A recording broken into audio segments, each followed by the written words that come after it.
Ladies and gentlemen, today is October the 6th, 2024, and we are here to talk about the world.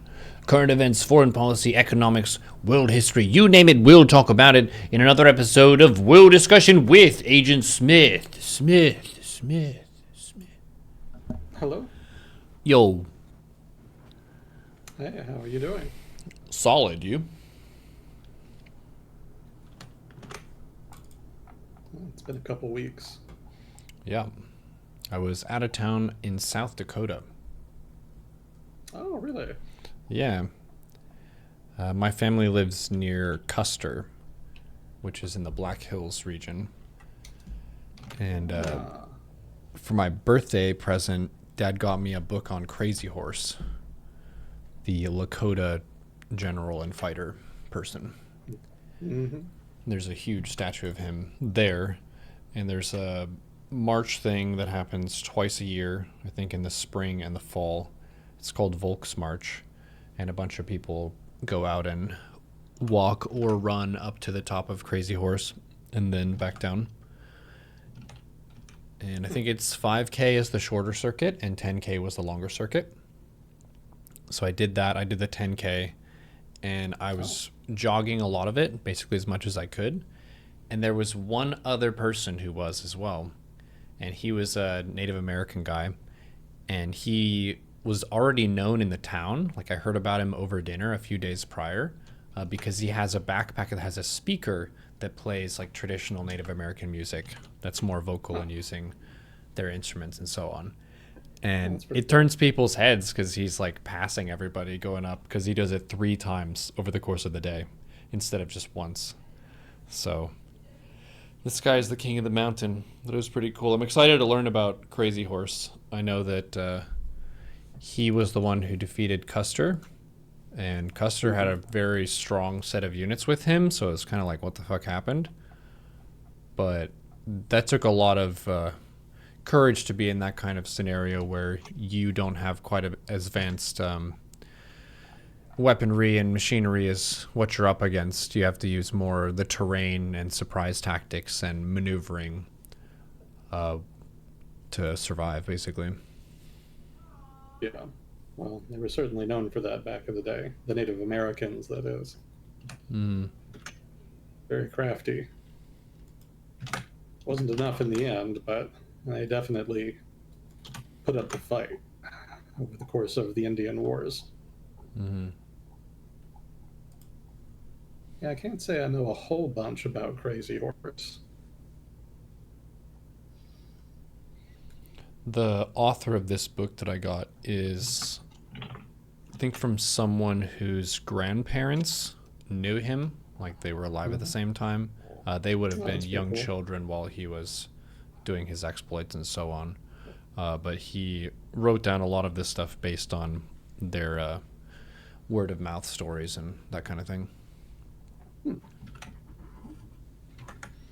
It should be pretty interesting. Mm-hmm. Yeah, let me know what you think. Will do. I made a bit more progress in my solo BG3 run.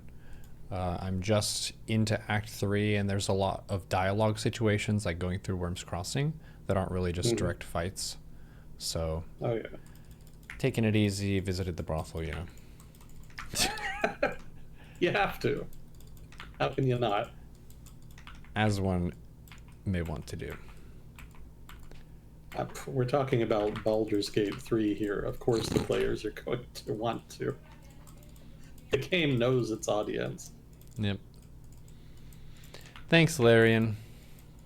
But I'm down to make some progress in a run this evening. Should be fun. Did you go to the circus? I did not go to the circus. There's a circus? Yeah. Like in Baldur's Gate? Oh, not yet. I Not yet, saw okay. over there, but I didn't talk to people yet. I think there's something where you're supposed to get the body parts of a clown. I think I've seen one of them or something. Sounds gross. I'm never going to finish that. Mm-hmm. I found a couple in my other playthroughs, but I've never found all of them. Mm-hmm. I guess I could look up where they are, but that almost feels like cheating. Yeah, it's pretty nasty too because they're very heavy carry weight, and it's a gross, Yeah. bloody part of a evil person, and it's like, what in the earth? What are we carrying around with us, people? Let's be honest.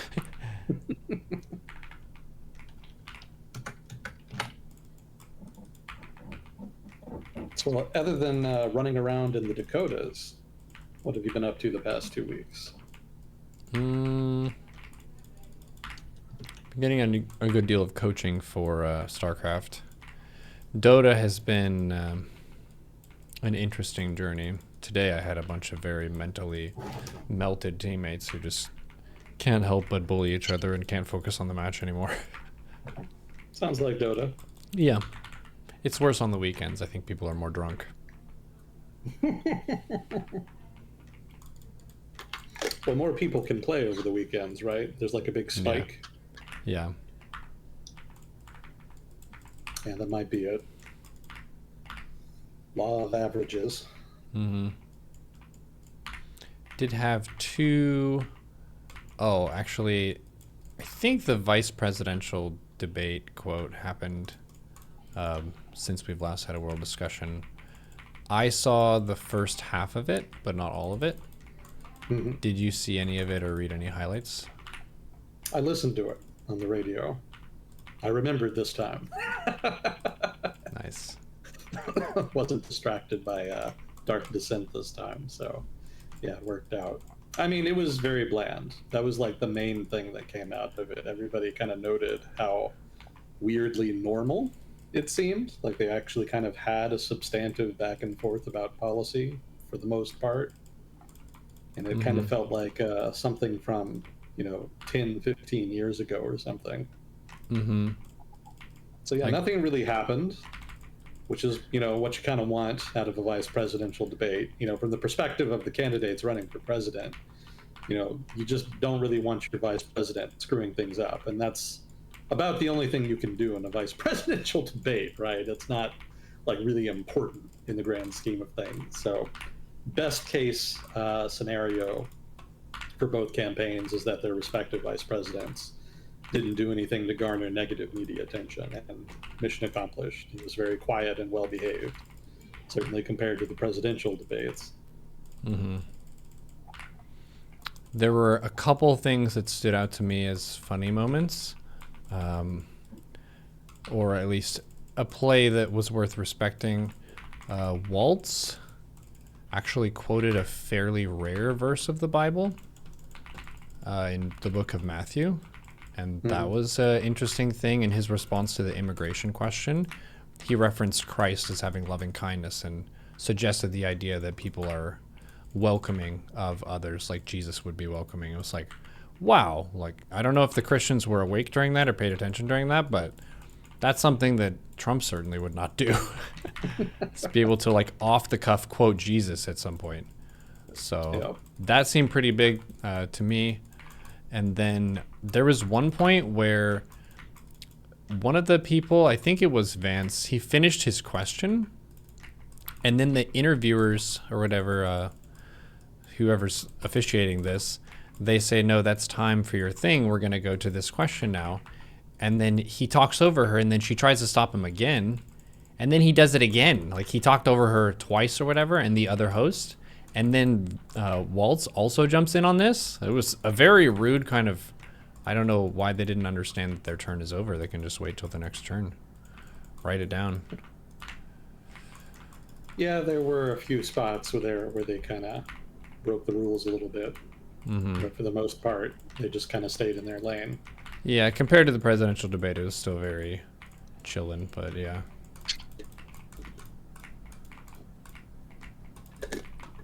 Yeah, I thought coming out of the debate, I noted that the respective positions that were outlined really just further underlined how much change there's been in where the center of American politics is now. Because, it used to be that the Republican Party was stridently anti-abortion, but in this debate, Vance kind of waffled on it a little bit.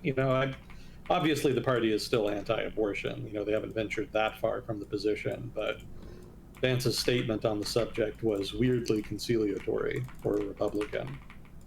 That's something I've noticed before, that they tend to come down pretty hard on that. But Vance kind of tried to split hairs a little bit, try to recognize that it was a controversial issue that the party was especially weak on. Mm-hmm. Yeah, I think in general, Vance was probably the smarter debater. I think he kind of hit his points better and was generally pretty savvy about how he debated with Waltz. But I think Waltz also kind of came across more folksy, more relatable. So, Yeah. in so much as any of that matters, I think it was kind of a draw in a sense. Yeah, neither of them really blundered very hard. They both would have scored points with their base. I agree Vance seemed more prepared and poised, like in the I'm the more professional together debater, whereas Walt seemed to have more of his heart on his sleeve with how he was having facial reactions, some people described.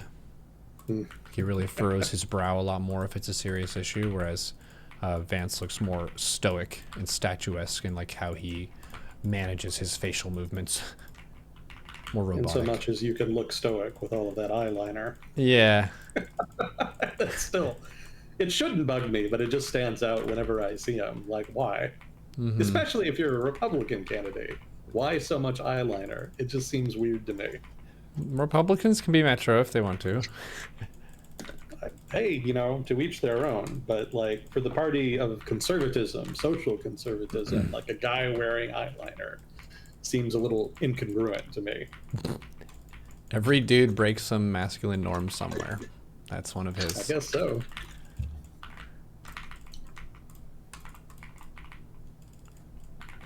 But yeah, other than that, everything pretty much went as expected.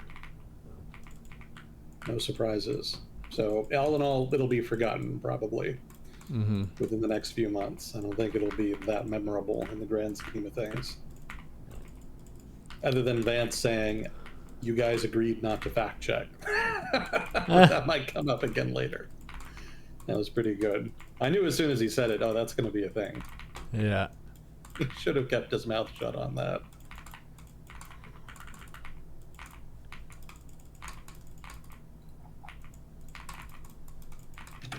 Well, it's been a busy couple of weeks. There's been quite a bit of action going on. I don't know how much of it you've been hearing about.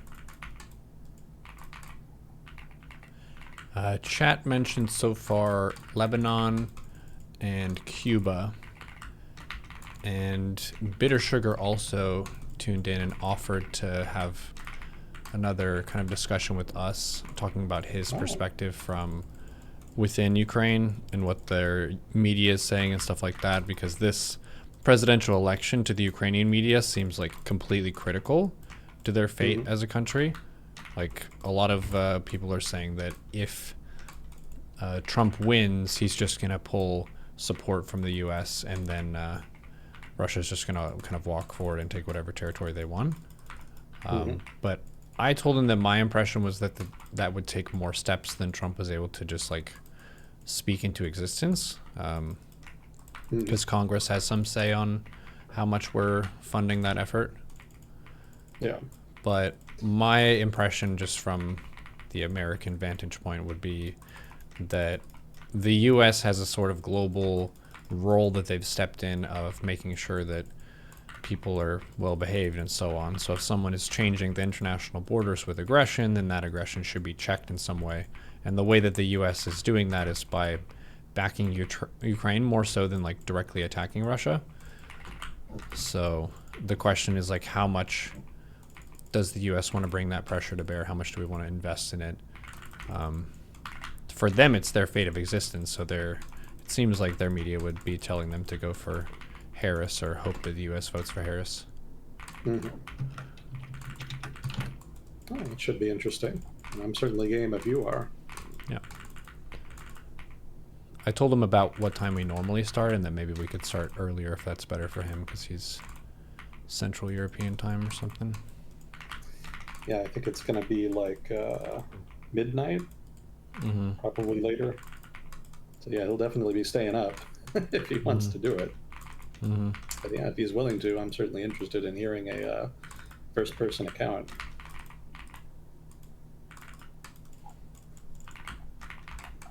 But yeah, I haven't heard anything about Cuba. I know that the economy has been struggling, but that's been true for several years now, so that's not really new. Lebanon's the big one. That's the one we missed 2 weeks ago. Mm-hmm. And certainly that's an ongoing story. What have you heard about that, if anything? I've heard nothing. What happened? Oh, okay. So you're in for a ride, so buckle up. So this would have been 2 weeks ago, thereabouts.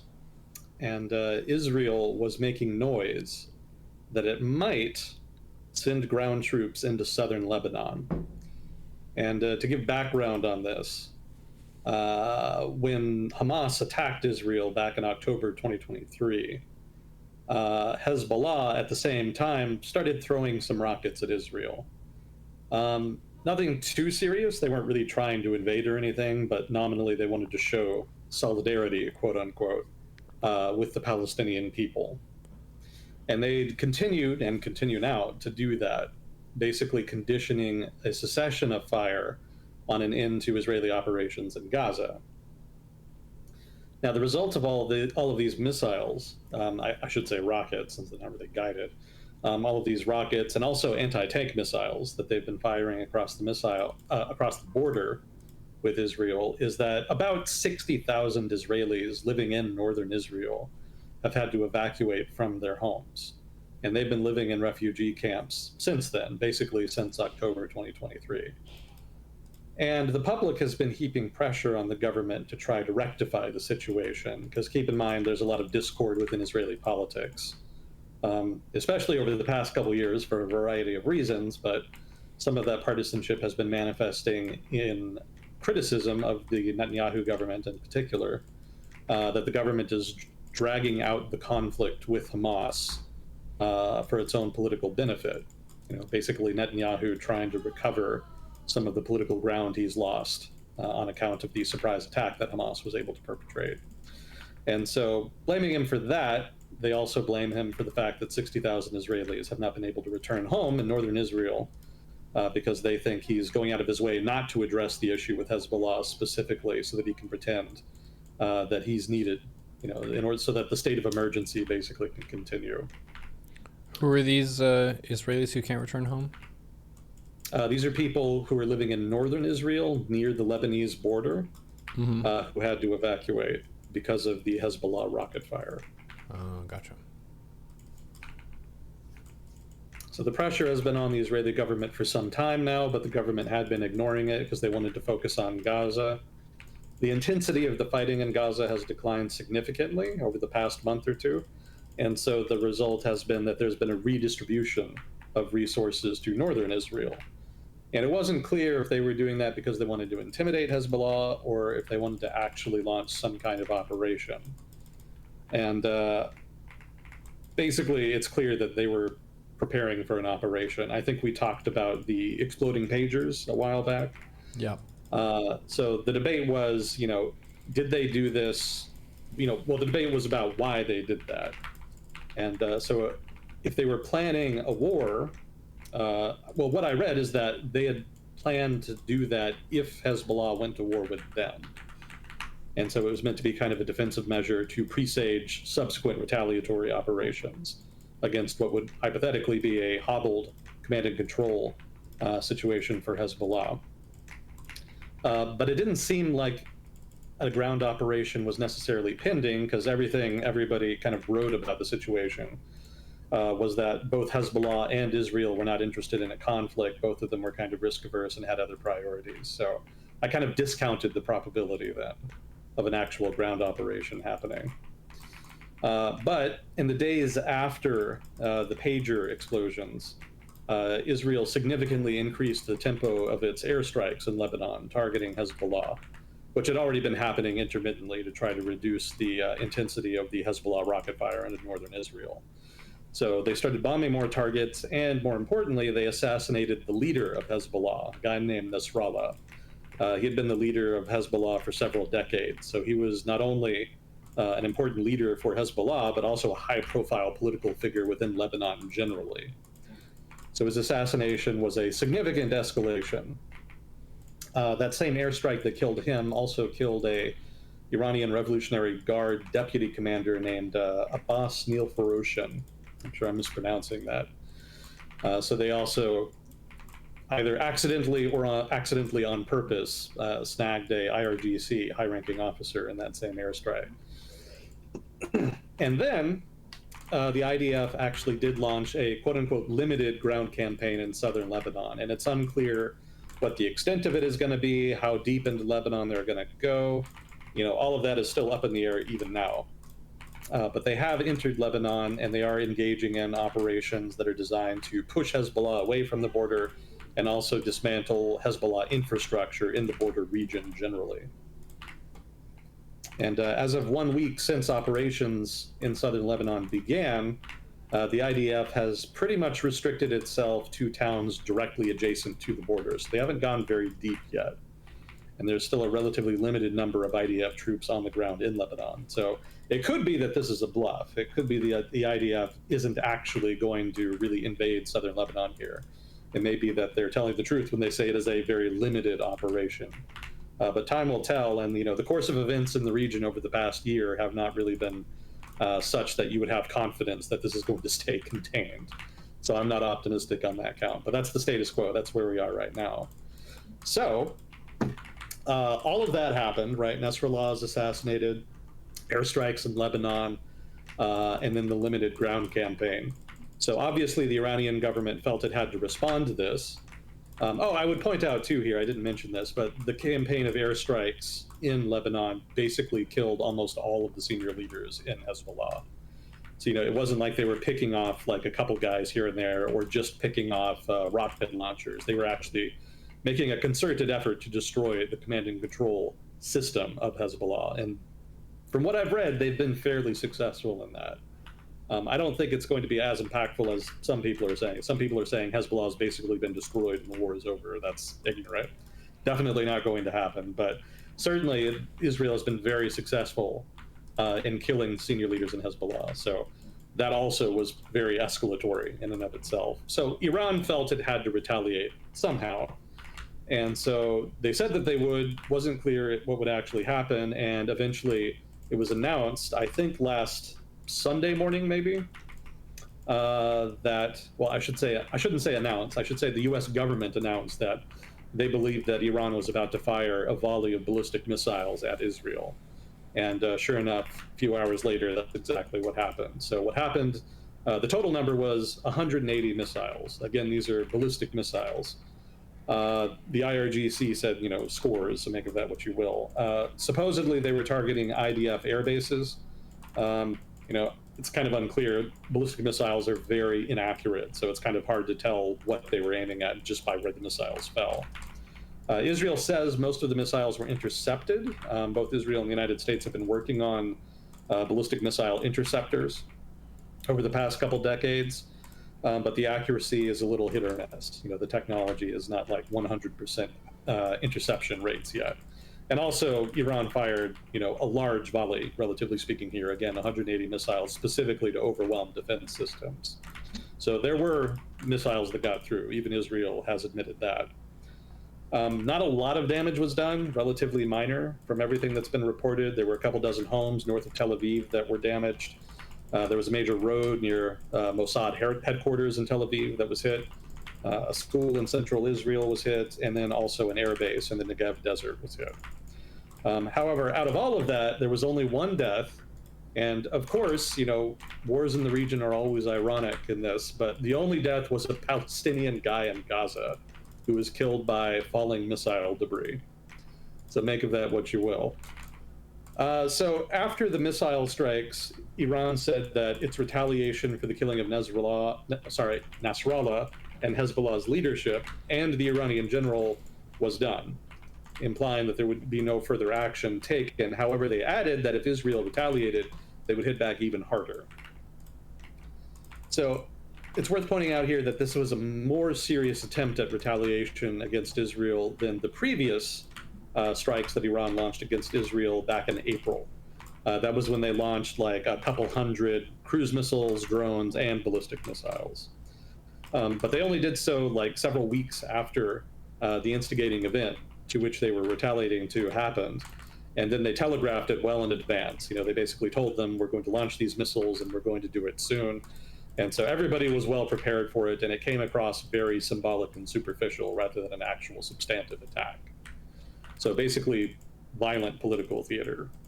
Now, this is still more on the theater side, because Iran has a lot more missiles that they could have fired. The April attack had 120 ballistic missiles. This one had 180. So not that many more. And, Iran could probably fire several hundred all at once if it really wanted to, although it wouldn't necessarily be able to sustain that for all that long. But at the same time, they didn't wait nearly as long to retaliate this time. It wasn't several weeks. It was more like roughly a week. And they didn't give much, if any, warning. In fact, I don't think they deliberately telegraphed it at all. They said they would retaliate, but other than that, there wasn't nearly as much signaling before the attack happened. So the Israeli government, for its part, was, of course, upset by this, and they declared pretty quickly that they were definitely going to retaliate very hard to this. They haven't done it yet, but they keep saying that they will, so I don't doubt it'll happen. So the question from there is, what kind of tit-for-tat series of escalations could result? Washington, as you can imagine, is not very excited about that. It's worth mentioning here, too, that I think at the exact same time the missile attack happened, or at least the same day, there was a terrorist attack within Israel. It was a mass shooting, I think, on a subway. Killed about half a dozen or so people. Also, there was, what was it? It happened in Tel Aviv, but also involved a knife attack. And then a couple days later, there was also another mass shooting. I think this was a couple days ago, so fairly recently. It's not clear if the terrorist attacks in question are connected to Iran or not, or if it's just homegrown. It could be either or. There hasn't been a lot of information released as of yet. And, when it comes to attacks like these, especially when Israel is in the middle of a conflict, there's going to be a severe temptation to kind of distort the truth for, national security reasons. So we probably won't know for some time just the true nature of the attacks. But it's worth keeping in mind that, this is part of a series of escalating violent events that is happening in the Levant here. Let's see. I read today in ISW that Hezbollah, for its part, in this sort of burgeoning conflict that they're waging with Israel, has actually kept the bulk of its forces deeper inside Lebanon, away from the border. So, from what I read, that indicates that Hezbollah actually does retain some effective command and control. Their words, not mine. Effective command and control, despite all of the assassinations of senior leaders.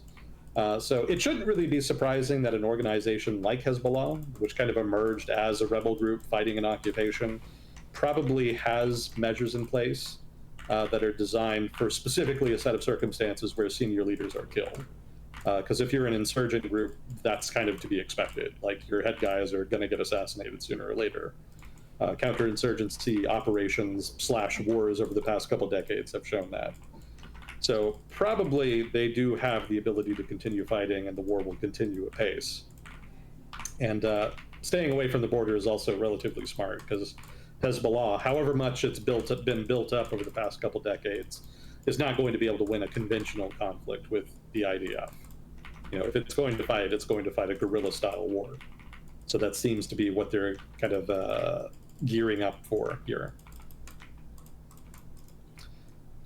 Just a side note here about displaced people. So obviously there's 60,000 Israelis who have been displaced, specifically from northern Israel. The recent attacks on Lebanon, specifically on Hezbollah targets within Lebanon, have displaced about, thus far, 1.2 million Lebanese. And casualties are about 2,000. Fatalities are about 2,000 thus far. Probably mostly Hezbollah, but of course collateral damage as well. So it's turning into a human rights issue. Not a human rights issue, but a humanitarian issue in Lebanon. There's a lot of people who are trying to get out right now. I even read that there was a large number of people that were fleeing to Syria, which, given the state of Syria, really kind of illustrates how desperate a lot of people are. So let's see, there's a little more here. This is everything that's happened, roughly speaking, summarized very quickly over the past 2 weeks. So, there's a lot going on. as for what's going to happen, there's a lot of talk about that. So Israel says it's going to retaliate. Over the past couple days, it's come out that they're in talks with the Biden administration about what their retaliation will look like. And there's some talk about striking Iran nuclear facilities. That's probably something that Washington would be totally okay with. But the Israelis are also talking about maybe in addition to that or instead of that, hitting Iranian oil facilities. And that makes sense, given how dependent Iran's economy is on oil. But at the same time, that's going to be very disruptive to oil markets, which is going to damage the global economy, and it will certainly cause inflation because, of course, oil prices will go up. And given that we're, less than a month now, roughly a month away from a presidential election in the United States, I don't think Washington is at all interested in anything that's going to significantly spike oil prices right now. So I suspect there's going to be pressure from Washington not to strike oil facilities. But of course, as we've seen, the Israeli government doesn't particularly give a shit about what Washington wants or does not want them to do. So they may well just do it anyway. We'll see. It's worth pointing out here that, and this actually surprised me, I was actually not expecting this. There is a terminal in Iran. This is an oil export terminal on an island called Chagos Island. And apparently this one terminal is responsible for exporting more than 90% of Iranian oil exports. That's a lot of eggs in one basket. I would have thought the Iranian government would have tried to diversify that more, but apparently not. So if the Israelis do go after Iranian oil infrastructure, I imagine that's going to be a very attractive target. And if that does, if there is 90% of Iran's oil exports running through that one terminal, destroying it or disabling it for however long, that'll certainly put a dent in their budget. They'll definitely feel that. So that's a significant vulnerability there for them. Let's see. Other than that, I had a note about Iranian ballistic missile inventory. So I had one analyst in one of the articles I read who was saying that the Iranians have the potential to inflict serious damage on Israel over a period of a few weeks or months, right? They have enough ballistic missile to do that, but they would not be able to do it for longer than that. Mm-hmm. So the ballistic missile strikes, however dramatic they've been over the past year, have actually been pretty restrained. The Iranians do have more capacity there. And it would probably largely overwhelm air defenses because, again, there's not that many interceptors available either in Israel or on the ships that the US Navy has deployed in the region that would be able to stop a very large volley of ballistic missiles, much larger than what we've seen thus far. So there is a little bit of deterrent value that Iran still has here. They've lost a lot just because of Hezbollah's damage. They've lost a lot of rocket launchers themselves. I think even Hezbollah, though, still has a significant capacity to fire rockets into Israel. I think they've just been holding back thus far. So if you're Israeli, I would not crow too much about Hezbollah's destruction. They've probably still got significant capacities, even in spite of all the airstrikes. We'll see just how much they actually still have and whether or not they're willing to use it in the coming weeks. But for now, they've been pretty quiet. But both Iran and Hezbollah have actually kind of withheld most of their capabilities in that regard.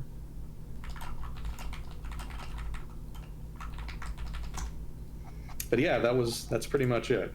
That is the situation. That's the update on the Israel conflicts, I guess, at this point in the Levant. Yeah, it seems like a lot of chess moves being made back and forth. Mm-hmm. Yeah, fairly accurate. Lots of plays getting made at the moment. Mm-hmm. Yeah, I don't know how it's going to work out for them. Obviously, the Israeli government has a prerogative to try to help its citizens and get them to try to get circumstances to where they can return to their homes in northern Israel. But at the same time, a ground incursion into southern Lebanon is a bold move.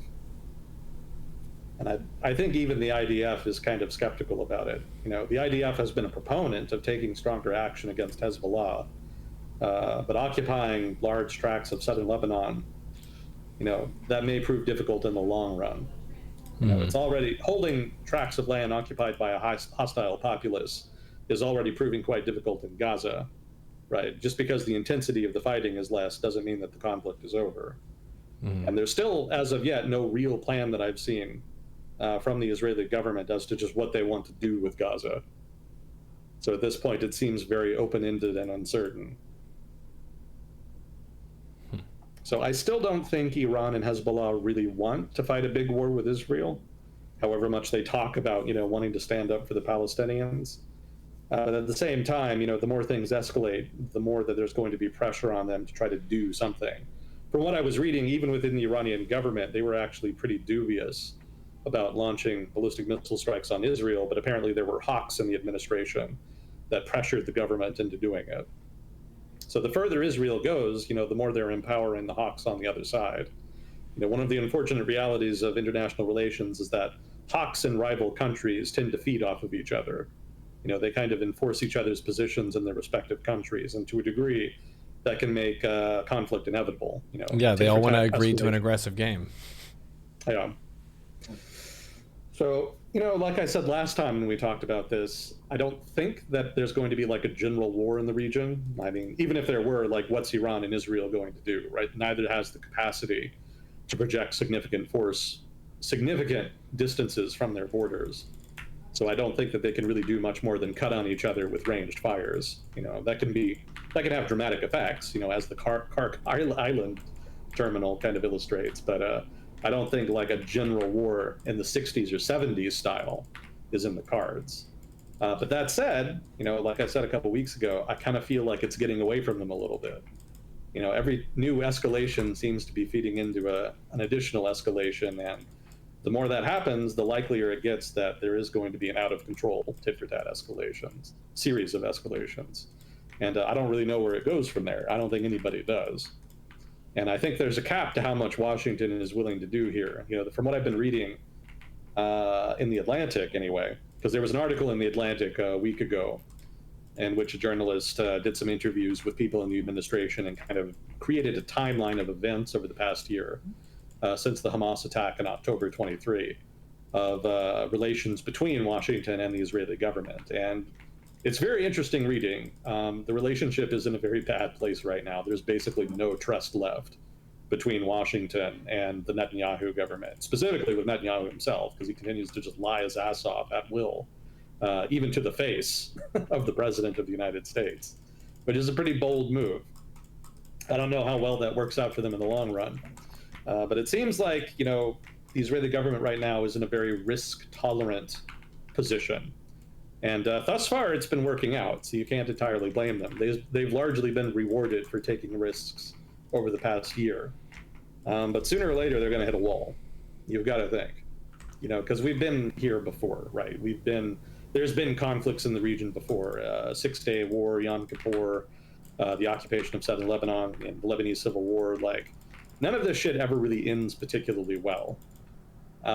Israel was able to win the Six-Day War, the Yom Kippur War, but then they got saddled with Palestinian territory, which has been basically the bane of their domestic politics and foreign policy in the decades since. And obviously the Lebanese Civil War and the occupation of southern Lebanon by Israel was a giant clusterfuck that just dragged out for several decades. So, I would think everybody would see the wisdom of being restrained here, but that doesn't seem to be where the political opinion is in either Israeli society or in Palestinian society. Keep in mind, Palestinians have politics of their own. And right now, it's definitely the hawks that are kind of in charge. Mm-hmm. So, there's very little reason for optimism right now as far as the Gaza conflict or the Levant generally. It seems like things are just getting worse. Yeah. So we'll see what new drama unfolds here over the coming weeks. Both sides have dealt damage and taken damage, so they have reason to deal more damage next turn.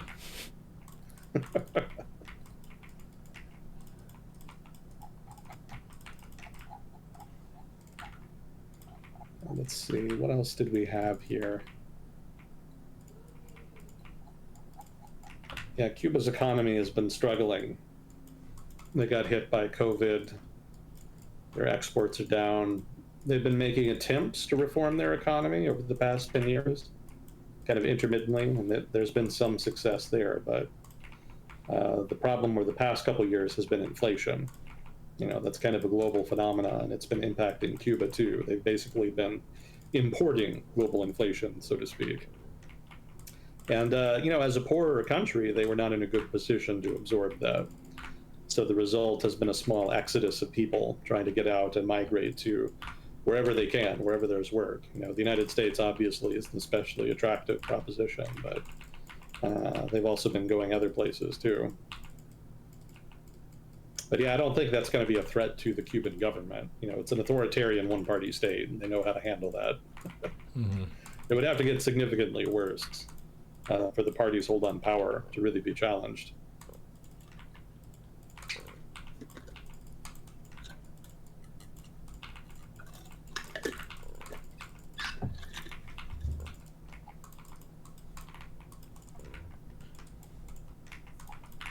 Let's see. What else was there anything else in particular we wanted to get to? I don't think I had another specific topic item. Yeah. Gotcha. Did we have what was his name? Fuzzy Cool? Ukraine guy. Oh, I don't think right now. Okay. What was his screen name? Bitter Sugar. Bitter Sugar, okay. All right, well, if he comes on later, let me know.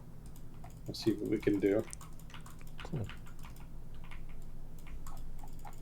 Let's see, I had some snapshots and then also more substantive stuff. Which did you want to get into? Let's do some snapshots next. Okay, let's see. Oh yeah, this was from 2 weeks ago. So I was skeptical that the Fed would actually raise rates. And then not only did they raise them, they actually raised them by an amount that was kind of at the larger end, the outer bound, if you will, of what was expected, possible. People were saying it's probably going to be 0.25 percentage points, but they could go crazy and go 0.5, and they actually did end up going 0.5. So obviously that's a lot different than the 0 that I thought might happen. But I think subsequent events kind of reinforce my logic there, because I think about a week afterwards, there was new economic data that came out that suggested the economy was actually doing stronger than expected. The economic data from the past couple months was revised to show that there were more hirings and more output than had been initially reported. And then the new data for the past month was that there had been much more hiring than had been expected. So I was reading one analyst say that if the Fed had known the jobs report would look like that, they definitely would have done 0.25% instead of 0.5% that they ended up doing. Yeah, I think the economy is just doing too well overall, just in terms of the data, to really justify cutting interest rates right now. It's just counterintuitive. Nominally, the logic right now is that, inflation is fine for the most part. The issue is more employment, which has been slowing down, and even in the recent jobs report, there kind of is that not a decrease in hiring per se, but it's not increasing by as much. So it does seem to be, quote unquote, cooling over time. So the Fed is not entirely wrong that there's some justification for a cut there, but I don't think it's cooled nearly enough to really warrant it yet. I think the Fed is kind of getting ahead of itself here, and they may regret it later, but we'll see. I just wanted to complain, basically.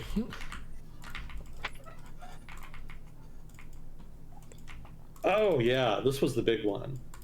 I don't know how many people paid attention to this, but for me, this was the most dramatic item I saw in the news over the past 2 weeks. Have you ever heard of the Chagos Islands, Neuro? No, what are those? That's an archipelago that is located almost smack dab in the middle of the Indian Ocean. It's extremely strategic real estate. And it's under a British sovereignty, right? It's an overseas territory of the United Kingdom. And I think either during or just after World War II, they leased one of the islands to the United States so that we could build, I guess, a military base there. So the base was built on an island called Diego Garcia, and it's been a linchpin of the ability of the United States to project power in the region for more than half a century now. And the UK was so adamant that they would hold on to those islands that they actually deported the entire native population back to the United Kingdom itself. They didn't want to have any issues about nationalism or people demanding independence. They just nipped that in the bud. Everybody was deported, and it was basically exclusively reserved for the British and American militaries. And obviously the islanders didn't like that, and over the past couple of decades they had started, well, maybe more like their descendants started filing lawsuits in various international forums and in the UK, trying to litigate their way back home, back into the islands that were their ancestral homeland. And a number of developing countries in the world with histories of colonization were pretty adamant about supporting that. Well, I say adamant, but I mean adamant verbally. They didn't actually do anything. They didn't actually offer any real support, but they definitely voiced support, thoughts and prayers, that kind of thing. But the islands were so strategic that I don't think anybody had any expectation that anything would really change there. And I think I've even talked about this before and stated on this segment that there was no way in hell that Britain would ever give up the islands. Like, they were going to be British forever because they were just too strategic, too strategically located. So what happens in the past week? The United Kingdom has actually agreed to cede sovereignty over the islands. Yeah, there's an island country in the Indian Ocean called Mauritius. And they've claimed the islands for a very long time, but obviously they weren't going to get anywhere. And so, they backed the islanders' claims, and that kind of dovetailed with their own claims. But nothing really happened until the past week, when the UK government suddenly announced that they had struck a deal. They would cede sovereignty to Mauritius. Mauritius will govern it. The British and American militaries are not going to be ejected from the islands. There's going to be, from what I read, a 99-year lease on Diego Garcia. So the United States and presumably the UK will presume a military presence there. And also, the native islanders may actually get to return after all, which is great for them. But it genuinely shocked me that happened. I could not believe that London would actually give up those islands like that. So I was very, very curious what the impetus was, what changed. Because again, they've been sitting on the islands and fighting all this litigation for decades, and it didn't seem like it was going to go anywhere. So there were 3 points that I read in the articles on this that were pointed out here, relevant factors that changed the British position on this. One was actually Brexit, the gift that keeps on giving. Because the United Kingdom left the European Union itself stopped supporting Britain's claim over the islands. Because, of course, as an EU member before, the EU was obligated to support the member state in its various territorial claims, and so they actually helped Britain kind of fight off these litigations. But after Brexit, that wasn't necessary anymore, and so the EU basically removed itself from the equation. Another issue is that there's been a lot of pressure from the developing world stemming from Ukraine. Specifically, the UK has, well, like the rest of the West, has had a lot of difficulty motivating the developing world to support Ukraine, despite the fact that Ukraine itself is a developing country.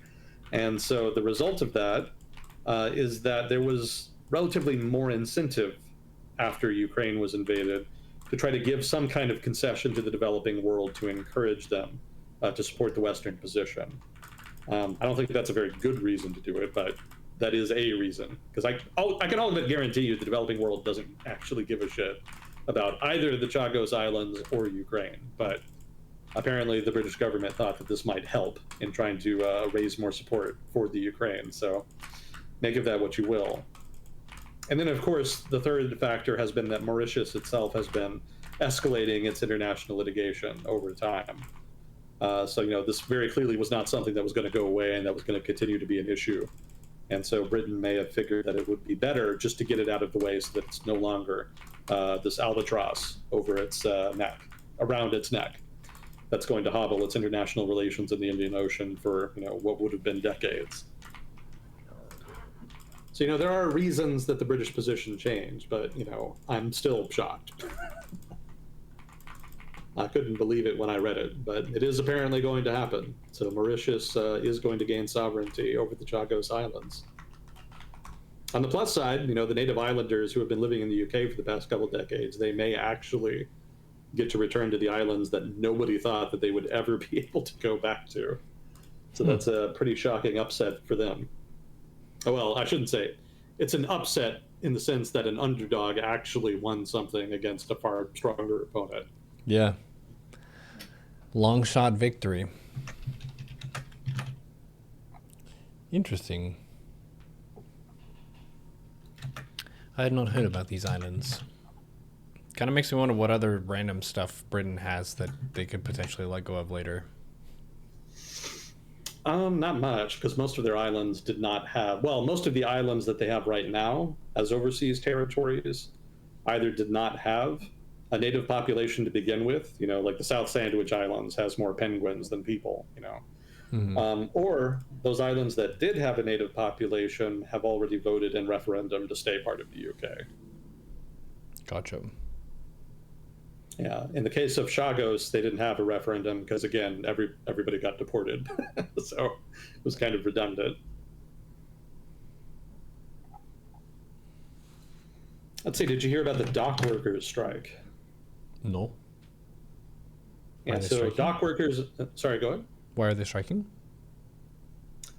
General bad conditions, they want more pay. Actually, automation is a big thing.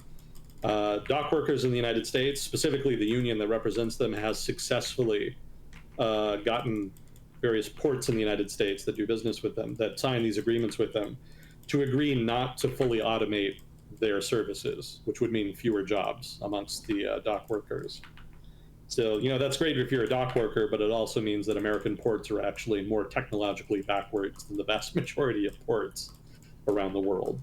So, you want to support the working man, but at the same time, bullshit like that kind of affects the broader economy and the vast majority of people. So pick your poison, basically. Somebody's going to get hurt here, regardless of who wins. But yeah, it's a big deal because this is the first time that dock workers have struck in the United States in 50 years. And the result of the strike has been that a significant proportion of the nation's port capacity has effectively been shut down, which is going to have accumulating effects on the economy the longer the strike lasts. Now, I think a couple days ago there was an agreement to temporarily cease the strike so that talks can kind of continue at the same time as economic activity can continue unhindered while the talks happen. But there's nothing preventing the strike from basically resuming.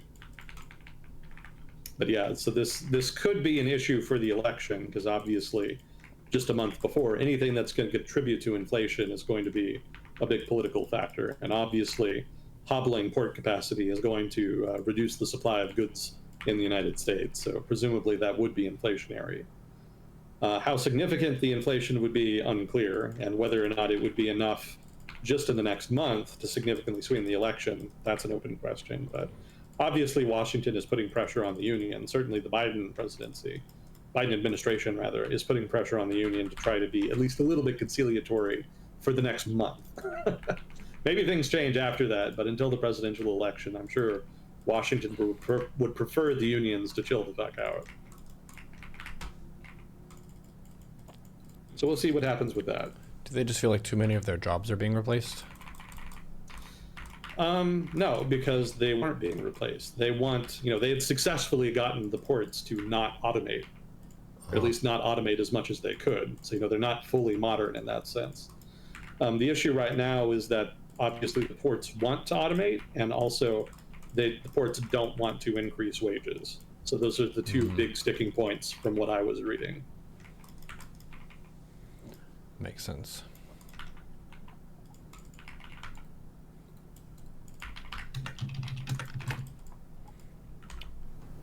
There was a question asking you to go over the CHIPS Act, the timeline for U.S. development and manufacturing, and whether we should trust Intel to be the largest beneficiary given their recent failures. I mean, trust them with what? You knew they were going to take the money and then just do whatever, whether or not that meant substantial. I don't think Intel or any other big chip manufacturer is going to do anything different than they were going to do before CHIPS Act. I don't think CHIPS Act is going to really significantly change their calculus. The fact that they can get free money for building capacity in the United States, hey, that's great. But I don't think they're going to build any more than they were already planning to build. I think they're just going to build it sooner, basically. They're going to bring that capacity online marginally sooner. Keep in mind that the Act subsidizes the construction of factory capacity, but there's not necessarily anything, to my knowledge, stopping chip manufacturers from building that capacity and then not really doing anything with it. They may basically just mothball it until global demand picks up enough to kind of justify bringing it online. So that's kind of my suspicion about what's going to happen. And there was also a cost-benefit analysis done. I think it was done by a consultancy about how much the CHIPS Act would actually increase U.S. market share in the manufacturing of advanced chips. And I think their finding is that it would increase from something like 14%, where it is now, to 18%. So it's like, after all that hundreds of billions of dollars of subsidies, it's going to go up like 4 percentage points, which is not a lot. If you're familiar with the history of industrial policy, that's not necessarily surprising, because industrial policy is mostly either failures or an immense amount of money for relatively mild gain. People like to point to the big success stories of industrial policy, like, say, South Korea with its cabals. But most of South Korea's industrialization projects did not actually work out. Most of them failed. There were a few successes, and those few successes were enough to modernize South Korea's economy. But that happened at immense expense and probably more than a little bit of corruption. So, it's always a risky bet. It can be worth doing in certain circumstances, especially national security. When it comes to national security, it can be justified. But beyond that, in terms of just like raw economic development, a country as large as the United States is going to find it pretty difficult to do industrial policy in a way that's really meaningful. I know people like to point to the Cold War, right, and all of the spending the U.S. government did then to try to develop new technology. But a lot of that was military technology. The stuff that the U.S. government is trying to do with the CHIPS Act is really not. That's just a general subsidy that is designed to try to shift production from outside the United States into the United States. So that's being done purely for political reasons. So it's not going to work out in the same way that, say, military-related industrial policy in the 1950s and 60s did, right? It's a different animal. It's much more political now. There's a lot more corruption, and there's much less incentive to. Keep in mind that even though the bill is fairly large in terms of expenditure, like hundreds of billions of dollars again, that's not all that much in the grand scheme of things. Like, if you're a Intel or a Samsung or whoever, right, that money is a lot in like 1 year maybe, but over the course of like 10, 20-year horizons, it's not that much. And those are the horizons they plan across. So, I think that while there has been investment in the United States by Samsung and Intel to try to create new capacity, I think it's being done partly, well, like I said before, partly just to take advantage of the subsidies to procure more capacity at cheaper cost without necessarily committing to actually using that capacity in the short to medium term. But also, I think they're doing it partly for political reasons, right? Especially if you're Samsung, you have good incentive to try to stay in the good graces of the government of the country that buys a lot of your stuff, right? United States is not like a majority of Samsung sales when it comes to advanced chips, but it's a good chunk of them. So that's definitely a market you want to try to maintain access to. And in so much as maintaining access means spending some money to try to ingratiate yourself with Washington, that's going to be seen in Samsung's higher offices as money well spent.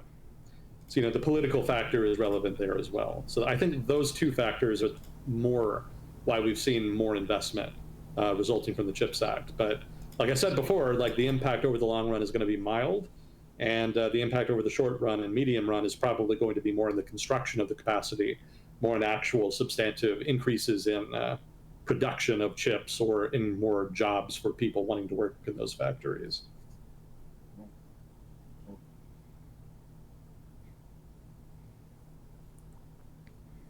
Yeah, I think that mostly answers the question. If not, kind of let me know. I think they kind of asked, I don't know enough details about the bill to really break it down like in great specificity. I think the main crux of the bill was to subsidize investment. So, if you invest in a project that meets the criteria set out in the bill, chips and whatnot, and you don't source a lot of your inputs from, Chinese producers. That was another caveat that actually reduced interest in the bill rather than increased it, because a lot of inputs that go into making chips actually come from China, enough that a lot of companies kind of hesitated at the prospect of investing in the United States, even though it would be subsidized, because they didn't think they would be able to find enough alternatives to Chinese inputs to qualify for the subsidies. So that was actually a big barrier there. But anyway, yeah, the bill was focused on just subsidizing investment. So if you want to build a project that qualifies, then you're guaranteed to get some money, basically, to help offset the borrowing that you do to try to pay for it. So in subsidizing the investment rather than the actual construction was very smart, because that actually gives more of a reason to build in the United States projects that are profitable rather than just building for the sake of getting the construction subsidies, which definitely would have been a thing otherwise. But even though it was designed relatively smartly, like the bill's size was not really large enough to offset market incentives. Given how much higher costs of production are in the United States, you really need a lot of money to try to offset the market incentive to produce outside the U.S. And the CHIPS Act doesn't really do that. None of the major industrial policy bills in the United States over the past 4 years have done that. The infrastructure bill, the CHIPS Act, or the Inflation Reduction Act. They all together spend an immense amount of money. But compared to the total value of international trade, the total value of goods and services produced in the economy, not that much. And it's even worse when you consider the total amount of spending of all those bills is actually spread out across like 10 years. So the impact in any given year is not going to be that much. It's going to be even smaller. So that reduces the incentive to significantly relocate production into the United States, even smaller. So yeah, I don't have a lot optimistic to say about the CHIPS Act's prospects for actually succeeding in boosting chip capacity in the United States. If the goal of the bill was just to create capacity in general that could be tapped in the event of emergency, it could be considered a success within a couple years. Because capacity is being built, right? It is there. But it's not necessarily going to be the case that it's going to be used. So if the purpose of the bill was to generate new jobs in the sector and to actually significantly increase American market share in the production of high-end chips, I don't think it's going to be considered a success, at least as things are right now.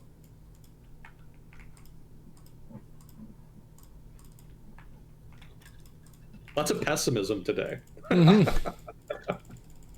Do we have any good news? Are you a far-right voter? No. Well, if you were, then you would be very excited to hear that the main far-right party in Austria actually won the most votes in the election they just had a few weeks ago. Ah.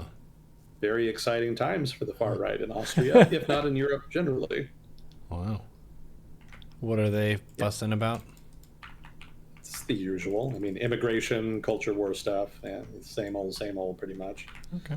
They've been stronger in Austria than they have been in other countries, so they've actually outperformed, their peers in other societies. So they tend to end up in the news relatively more. Mm-hmm. They're not going to form a government, probably, because other parties have basically said that they don't want to work for them and don't want them in charge of the country. So, even though they won the most votes, they're probably going to be excluded from governments so long as a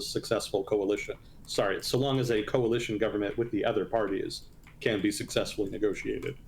And from what I was reading, that seems to be the most likely outcome right now.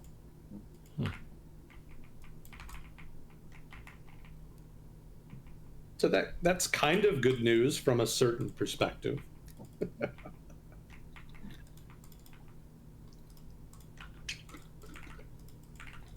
Oh, did you hear about the North Carolina scandal? No, what happened? There's a governor running for office there named Johnson. And he got in a bunch of trouble because somebody dug up some comments he made on a porn site 10 years ago. I don't even know how you do that, but somebody apparently found his account, and apparently he was posting like weird shit, like saying he was a Nazi. Oh, no. Yeah. So that has somewhat harmed his election prospects. One might say. Jeez. It's especially funny because he himself is actually African American. What? He was running as, yeah, he's running as the Republican candidate for governor of North Carolina. He's an African American Republican, and apparently he's a Nazi. if, if the comments are true, he is a African American Republican Nazi. So make of that what you will. Certainly, it's had made some waves in North Carolina politics. Trump actually distanced himself from him after the scandal broke out, which is really saying something because it takes a lot for Trump to distance himself from you. But apparently, Mr. Johnson has cleared that bar. He's not dropped out of the race, so he may still win. Who's to say? But I thought the scandal was quite entertaining, given the nature of the allegations. Yeah, that's odd. I think Dave Chappelle has done a skit on that, though. Wouldn't surprise me. Yeah, so that's something that has been imagined before, at least. Yeah, if you're interested in the presidential election in the United States, last week Donald Trump at a rally called Vice President Harris, quote, mentally disabled. So that's where we are. What? Yeah, the state of political rhetoric in the United States is not improving. Only ever seems to get worse. So nothing new there. No major developments. Status quo. If you're curious about Afghanistan, over the past month, the Taliban have banned women from speaking in public and are also now revoking divorces that were ruled on during the previous coalition government in Afghanistan that existed before the Taliban took power. So a lot of women that had been in abusive relationships or who were married off when they were underage have been having their divorces annulled, and the Taliban in some cases have been forcing them to rehabilitate with their previous husbands. What? Well, they don't consider the divorces under the previous government to be legitimate. They don't consider them to be Sharia law. I mean, I don't even know that they really believe in divorce generally. I'm not really familiar with the specifics in Sharia law on that, but I imagine divorce is going to be pretty difficult under Sharia law. So the Taliban has been trying to reunite, so to speak, separated couples. So, just more Taliban things, basically. Nothing too surprising.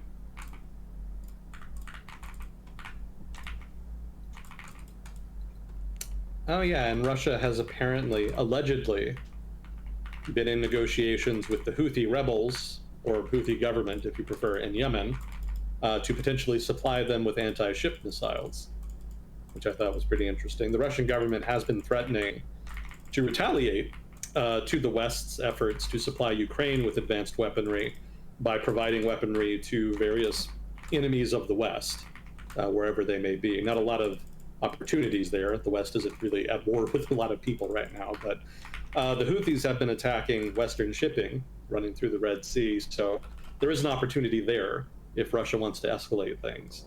So I don't know how serious they are about that, because you've got to think the West would, specifically the United States, would retaliate to that pretty strongly. But I think they're just putting it out there as a possibility to try to deter the United States from significantly escalating its support to Ukraine. Specifically, there's been a lot of talk recently about allowing Ukraine to use long-range fires supplied by the West to attack targets deep within Russia. Right now, Ukraine can only attack deep into Russia using their own munitions. But those are of relatively limited capacity. They could do a lot more damage using the Western stuff, like the Storm Shadow missile and whatnot, the ATACMS missile the United States supplies. But the West has been notoriously reluctant to do that. And so as that conversation has escalated over the past couple months, Moscow in turn has also escalated its own rhetoric about what it might do in retaliation if the West actually did allow Ukraine to do that. So potentially anti-ship missiles to Houthis could be the result. It might also be that they start supplying more stuff to Iran if the conflict with Israel escalates further.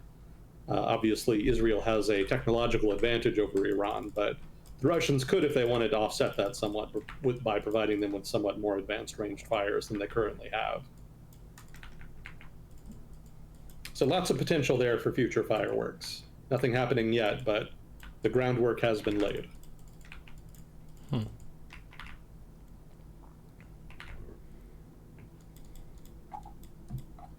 Well, let's see. I think that's all I had for major snapshots.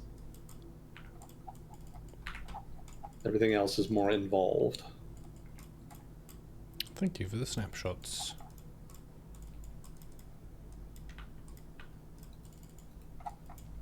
We do have Fuzzy call around. If you have any questions, feel free to tag him. Oh yeah, I should probably be watching that. Oh, I've still got the map up. Oh, nice. The one that I accidentally posted. Yeah, Discord is very discombobulating if you're not used to it.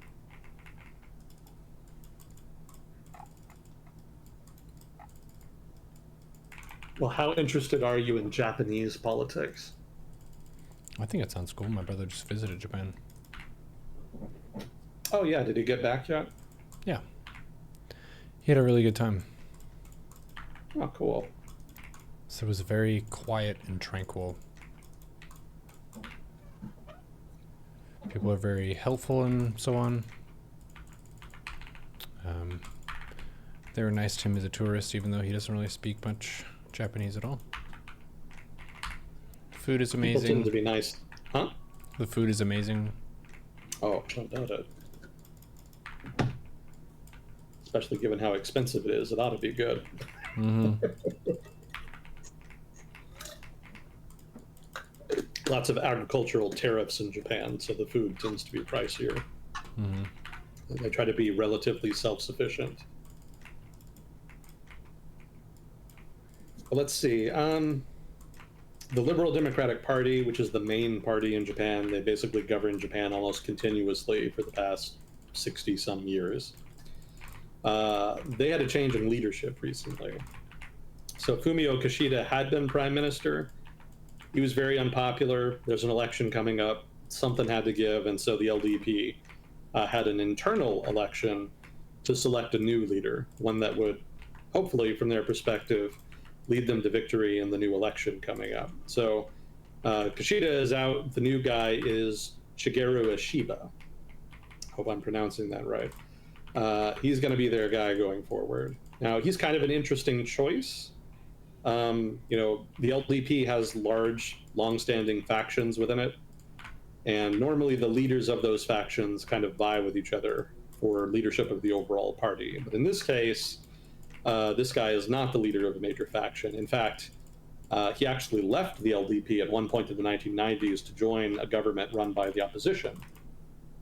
The LDP has run Japan for the most part over the past 60 years, but there's been, I think, like 3 times in that time span when the opposition actually managed to get its shit together and form a coalition government.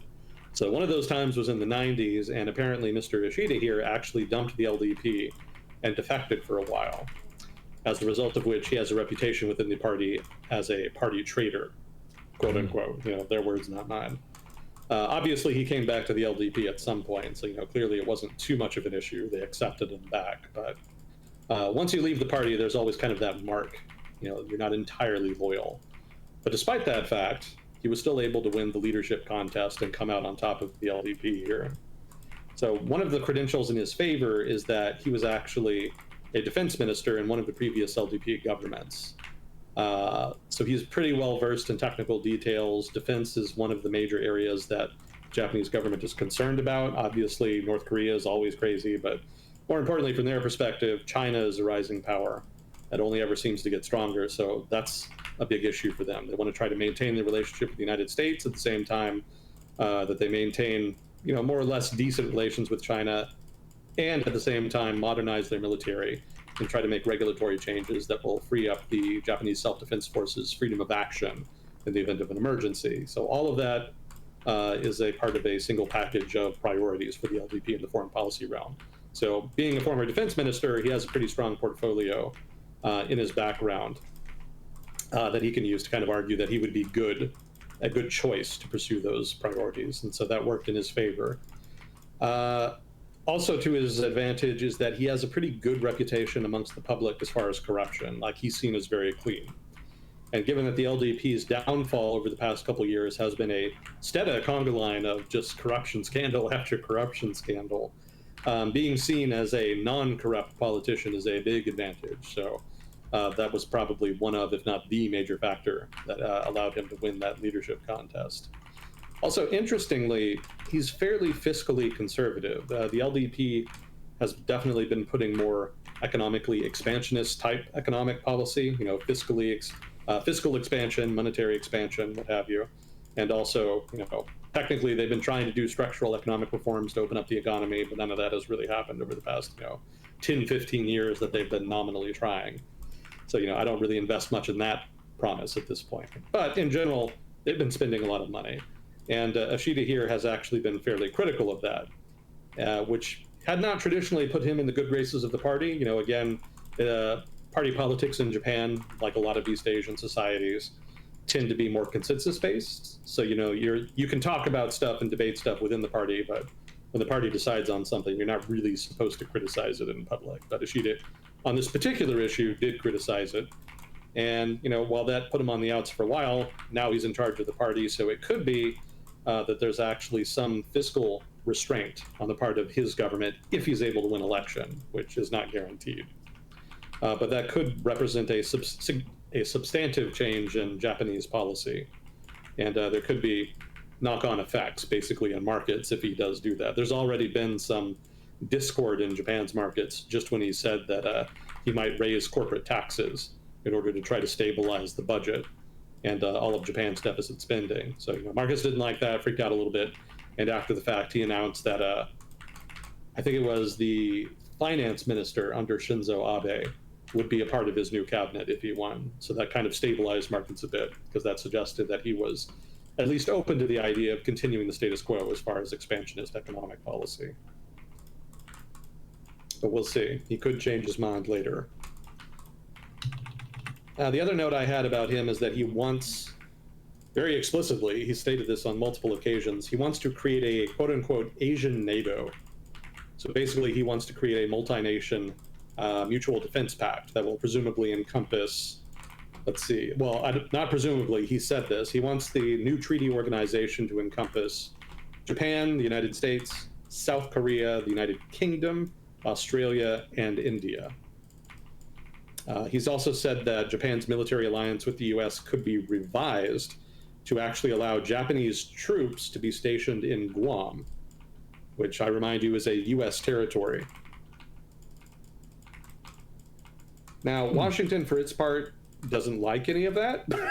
They've pretty much already said none of that is going to happen.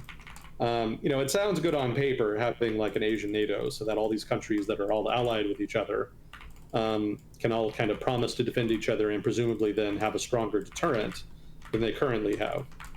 The issue with that is that they're not actually all allied with each other. Really, most of America's allies in the region are just allies with the United States and don't really have much in the way of defense relations with each other. Part of that is because of political tension, well, not political, diplomatic tensions between them. Japan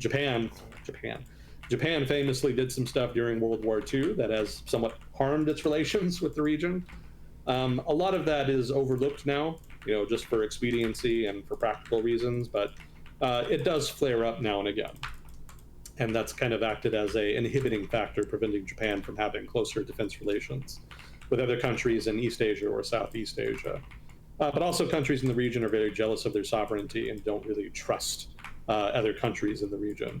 So the result is that everybody pretty much just focuses their defense relations on the United States specifically, and then everybody else is kind of left to wither for the most part.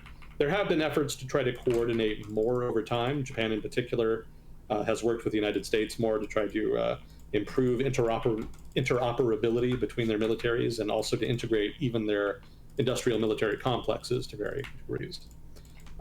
South Korea has been less enthusiastic about that project, and then India in particular is notable for being very, very skeptical of deeper defense cooperation with the United States. They're quite happy to cooperate vis-a-vis China and in intelligence sharing, and maybe in terms of procurement of equipment. But anything beyond that is probably unrealistic. The culture within India's foreign relation, within its government, within its politics, is such that they're extremely skeptical of outside entanglements. So in so much as they're willing to work with other countries, it's very transactional.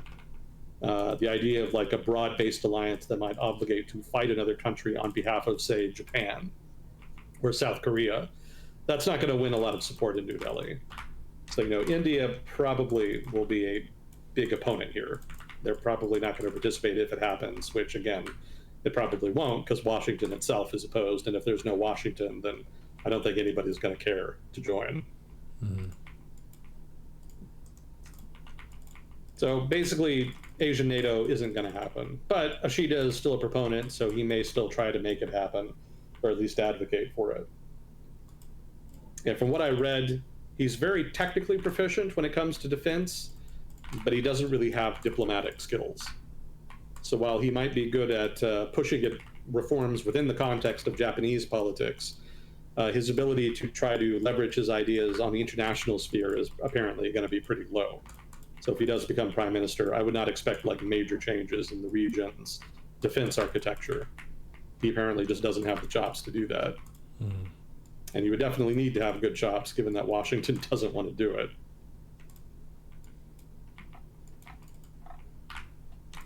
So we'll see what happens in Japan's upcoming election. Probably the LDP will win again. They generally do. But given how unpopular the LDP is, there's always an outside chance that maybe the opposition is able to get its shit together once again and maybe form another failed government that'll be out of power within a couple years.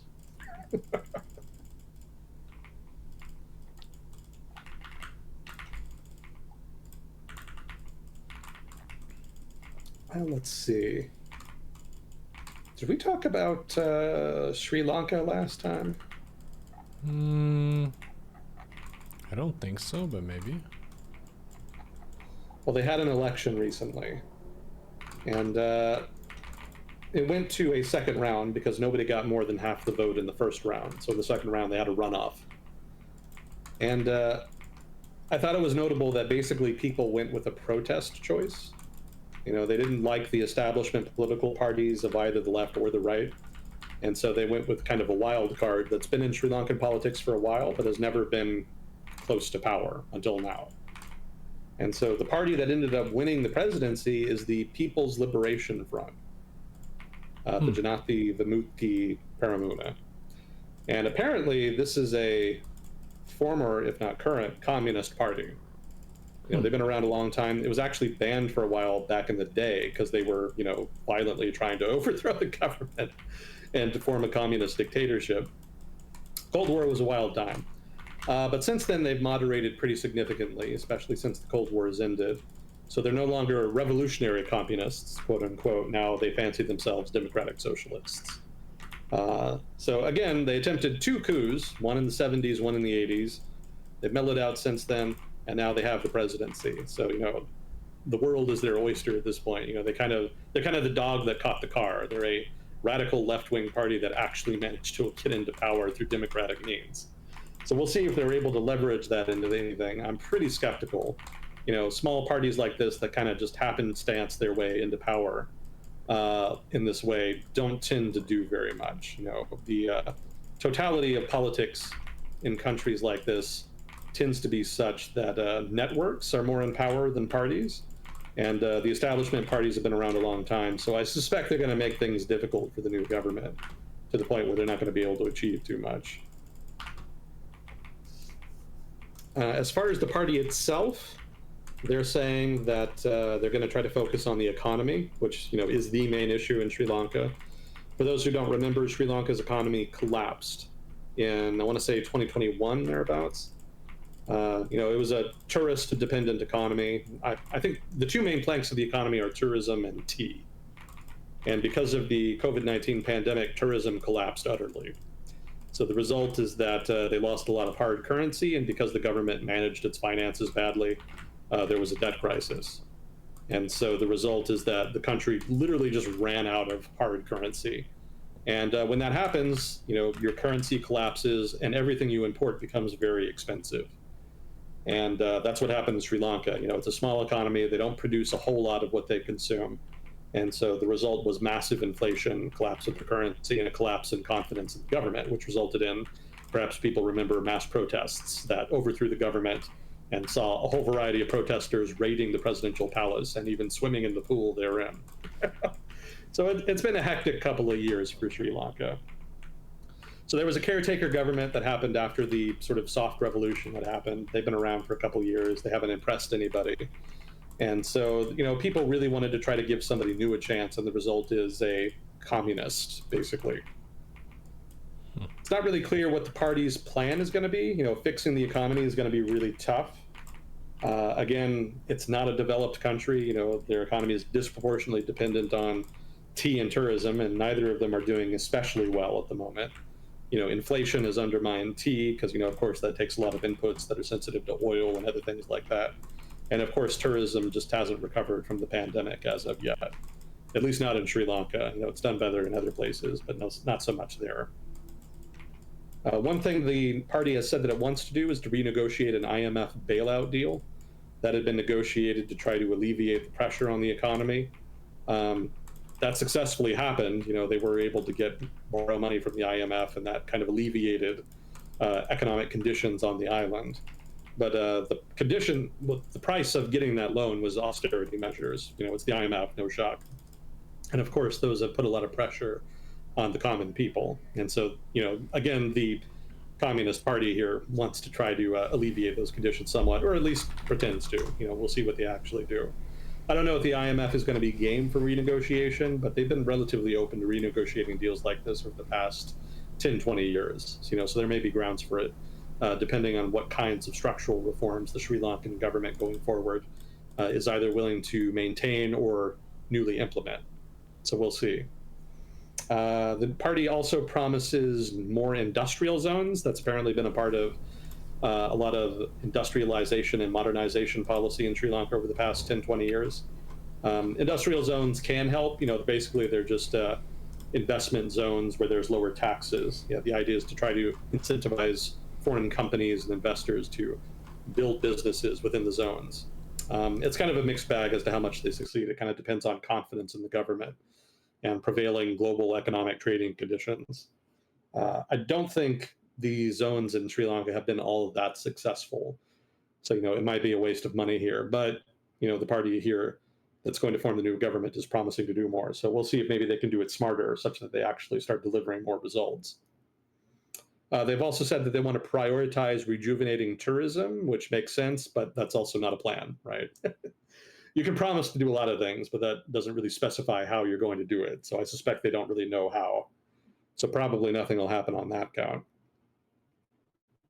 Yeah, overall, they don't really seem to have anything especially Marxist about their economic platform, which I thought was interesting.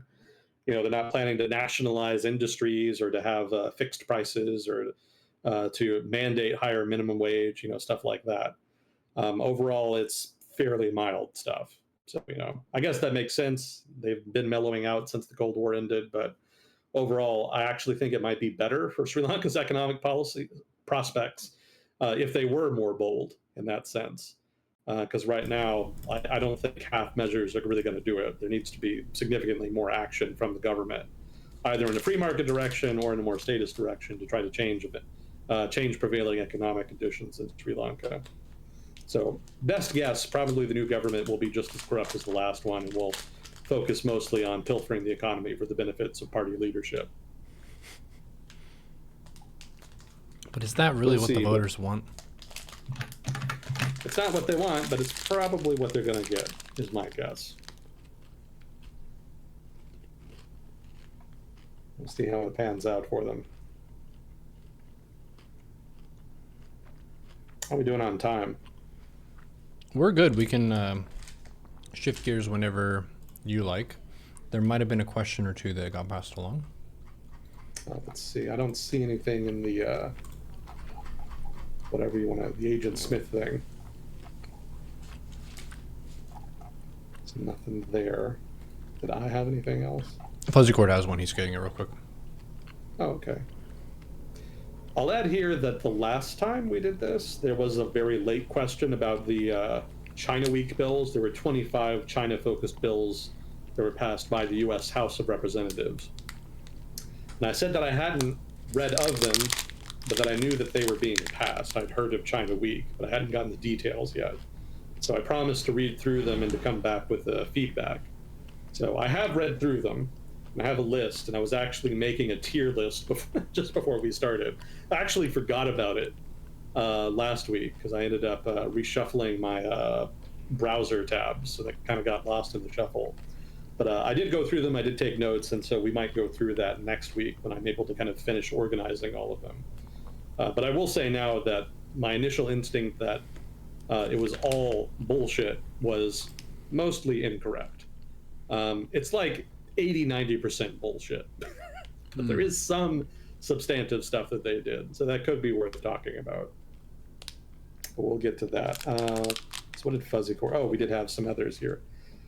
What are some of the funding sources of the Houthis? I think most of their funding comes from Yemen, because they basically are the government of Yemen, so they do raise taxes from the local population. Probably mostly from the capital in Sana'a. They do receive funding from Iran, although I don't know how much or if it's even all that significant. It may be that they're not even directly funded with actual cash. It may be that support comes in the form of things like weapons and intelligence sharing. So I don't know how much of their actual budget comes from abroad. It may be that they're like mostly self-sufficient in that regard. It's not like a well-funded group, right? It was a rebel group before. They were able to seize large tracts of Yemen, but Yemen was not like a wealthy country, so they don't have a lot of resources to work with. Certainly, most of their advanced weaponry, if you want to call that advanced, like the ballistic missiles and the drones and stuff like that, that probably mostly comes from Iran at this point. I don't think Yemen has a lot of manufacturing capacity in that regard, if any. But yeah, funding is separate from support, I guess. If you're asking about funding, probably it's mostly homegrown, so to speak. They probably get most of their funding from Yemen itself. But if you're asking about military support, mostly Iranian. If they didn't have Iranian support, it would mostly just be like small arms and stuff like that, and they would be mostly focused just on their civil war with the official UN-recognized government, rather than getting involved in the whole Gaza thing like they've been doing. I think Iran definitely was responsible for their involvement in that regard. Let's see. Did I see the recent political polling for Canada? No, I don't think I did. Last I read, Trudeau is still doing relatively badly, so I think the Conservatives are kind of tipped right now to win the election. But I haven't seen the details yet. Yeah, I would trust chat on that. I should do the usual disclaimer. I'm not an expert on everything I talk about on here. More painfully obvious at sometimes than others. So if I ever say anything wrong, stupid, or biased, please let me know. If I'm wrong, I want to know more than anybody. So participation by chat is encouraged in that regard. I don't read chat while I do this, but I will read it eventually, and I do enjoy the feedback. So you're saying you aren't speaking the gospel truth all the time on here? I'm afraid not. Oh, no. I'm afraid I can't. I would like to, but I can't. It's just not physically possible.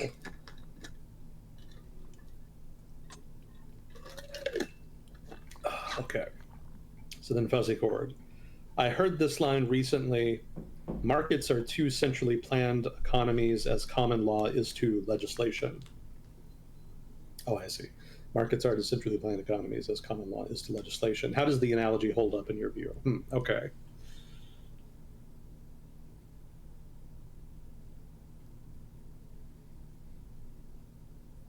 I mean, centrally planned economies are all about centralization, and I'm not sure how common law would necessarily relate to that. Because common law is not necessarily decentralized relative to, say, civic code systems like you would see in continental Europe. Common law and civil code type systems. I'm not a lawyer, by the way. I've learned the hard way talking about legal stuff on this segment that it is not a strong point. So, I would be wary about taking my opinion with less than a grain of salt here. But for what it's worth, my impression is that common law and civic code systems are not that different in terms of centralized authority. The difference is just more in terms of precedent and in terms of where authority within the actual individual cases lay. Because in a civil code system, generally the judge has more authority. Whereas in a common law system, outcomes of cases rely more on debate from, your what would you call them, litigants or whatever. Again, not a lawyer here. Don't know the correct technical term. The plaintiff and the defendant. But yeah, I don't think that's necessarily the same as like a decentralized economy and a centralized economy. If you heard this quote from a lawyer, I would definitely defer to them, because I'm not going to be able to argue substantively for it or against it. But the immediate parallels are not apparent to me, so I'm a little dubious. That's my initial instinct. Dubious. Oh, context. Okay. Discussion was about common law as defined by judicial decisions scattered across a region and time, gradually converging to a body of law that best represents the people. Okay, yeah, I can see that. Yeah, common law definitely, just by dint of its reliance on precedent, kind of comes together more over time. I think that's probably more true though over in the UK, because in the UK they don't have a constitution, or they do have a constitution. I keep seeing people go back and forth about that. Somebody will say they don't, and then somebody will pipe up and say, well, actually, technically we do. Whatever. They have a bullshit system in the UK. It's very chaotic and weird compared to the US, where things are much more orderly. Like, we actually just do have a formal constitution here. So, even if you have a common law system, there's like varying degrees in that sense. So in the UK, yeah, it's definitely more kind of open-ended and amorphous. In the United States, it's a little more centralized and has a little more organization to it. But certainly compared to like a civil code system, I could kind of see the parallel being stronger there in that sense, because over in a civil code system, precedent doesn't really matter that much. It's much more about how laws are written and then how judges choose to interpret them in a given case. You don't have to reference previous precedent in a civil code system, so a judge could just say, well, in this case, even though previous judges have ruled differently, I think it's justifiable to rule in this way.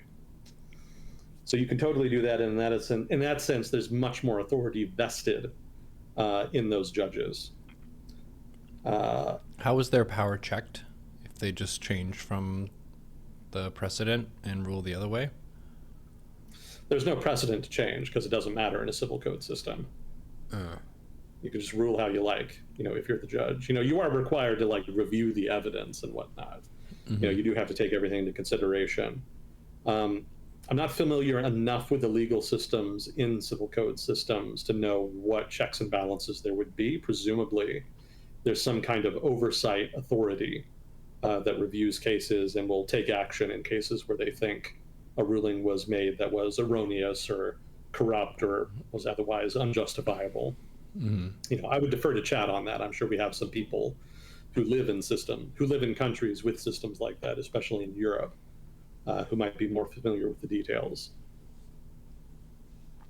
Yeah, I think, the market centrally planned parallel, I think, is very rough, because you definitely have much more of a centralized authority there. So I think it only really works as an analogy in the abstract sense, like in a very abstract sense. There's definitely more authority centralized in the judge in a civic code system, but even so, you still have like all of the same beats being hit, right? You still are obligated to review the evidence. There is sort of this procedure that you have to go through, which is broadly similar in both systems. So, they're not all that radically different.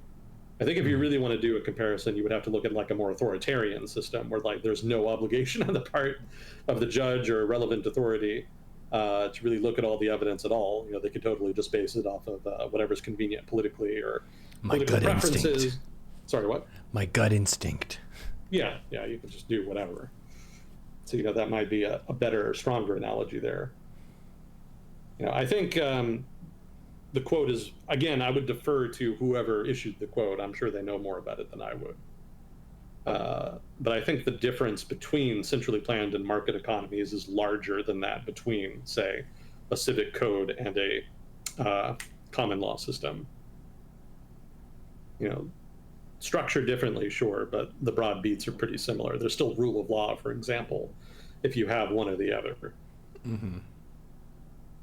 But a full-on centrally planned economy, that's way different than like a full-on market economy. There's a significant distance between them. Follow-up question, do the British still reference the Magna Carta? I mean, in what sense? Like in court cases or just like in the broader culture? I think it was meant as a joke question, but probably Oh, court cases. Let's go with it. What ancient rights are being infringed upon that we need to wheel out the dusty Magna Carta? Set people straight. yeah, I think English law has evolved enough over time that more recent legislation, if you can call the Magna Carta that, is probably cited much more. So I don't know. I'm not familiar enough with legal developments in the United States to know if there's been any recent citations. There actually has been a recent citation in American law. There was a Supreme Court case regarding gun rights. I don't remember specifically which one, but the side of the debate that was arguing in favor of looser gun laws or perhaps against gun restrictions actually did cite the Magna Carta. Well, no, maybe it wasn't the Magna Carta. Maybe it was some other medieval English law regarding whether people were allowed to carry arms in public. I think it was specifically referring to like swords and spears, but apparently that's relevant for guns, since that is technically a sidearm. Yeah, just reading I the guess quick that's top of this description. It was written in June 1215, the Magna Yeah. Carta, and it's to check the power of the king and that they are not above the law. So I guess anytime you're trying to check the monarch, you could throw the Magna Carta at him. Well, more broadly speaking, it kind of devolved rights and power to the legislature in the UK, the parliament. Mm-hmm. So in that sense, if there were some kind of constitutional crisis in the UK, that could be relevant, depending on the argumentation by whichever side we're trying to re-centralize authority into the executive. Mm-hmm. But I don't think that's been a problem for the past couple hundred years, so I don't think it's come up in any kind of legal litigation of any kind I see. that I know of, which again isn't that much, well outside my area here. Happy to talk about it. Always fun getting into stuff, even if you're not that familiar with it. But full disclaimer: this is not something that I should be trusted with. So this is just me talking rather than trying to like give a full-throated, informing answer. It gives all of the background and context. Just your basic take based on what you've heard so far. Yeah. Well, cool. Well, thank you, chat, for weighing in during the discussion. Fuzzy Code for handing the questions along. Agent Smith, appreciate you as always. And we will see you all on the next episode of World Discussion with Agent Smith. Yeah. Thanks again. Always a privilege. Talk to you next time. GG.